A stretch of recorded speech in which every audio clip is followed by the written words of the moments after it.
The UN is set to amplify the war on meat at their COP28 Climate Conference.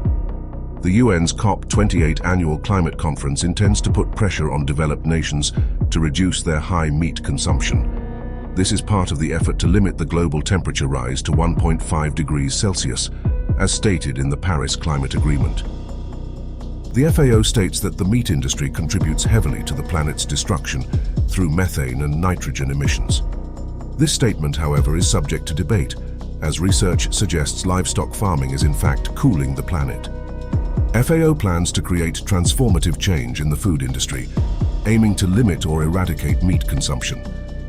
They believe addressing overconsumption of meat is crucial to climate change solutions.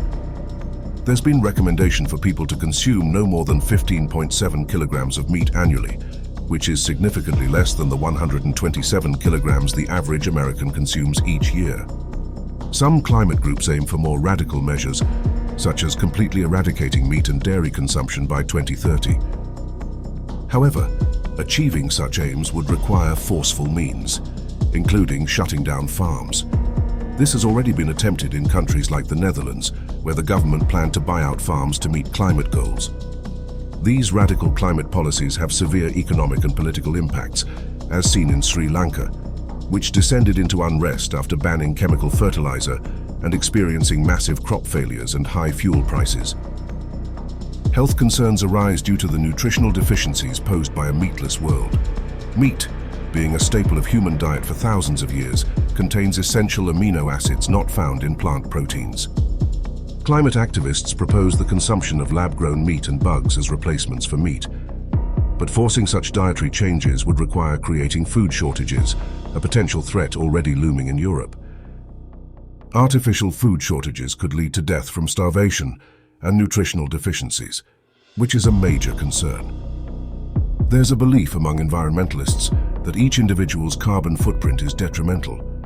Hence, some encourage young people to avoid having children. In spite of the UN's war on meat, elitism and hypocrisy play out at COP28. The world's richest 1% contribute more carbon emissions than the poorest 66%, and these world leaders are unlikely to give up their own lavish and polluting lifestyles. If COP28 attendees genuinely aim to reduce emissions, they should start with their own behaviors. World Economic Forum, C40 cities and UN leaders are not expected to make personal sacrifices. What is truly in question is how the regular people eat, travel and exist.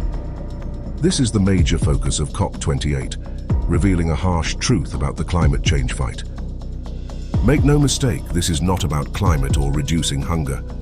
This is part of the same plan to lock us in 15-minute cities, restrict our movement and access to goods by social credit and digital ID, keeping us sick, docile and compliant, while they themselves feast on the most exclusive foods, and travel the world in exquisite luxury.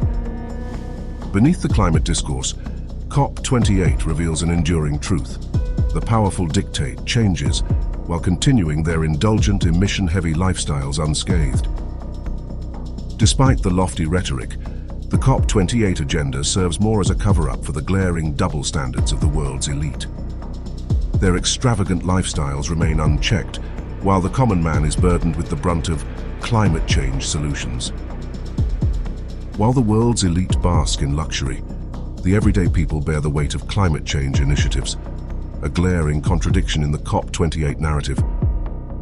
Don't let them get away with this. Unite and find real information on alternative media. If you liked this video, please hit that like button and subscribe to the channel. This was Michael, logging out, and see you next time.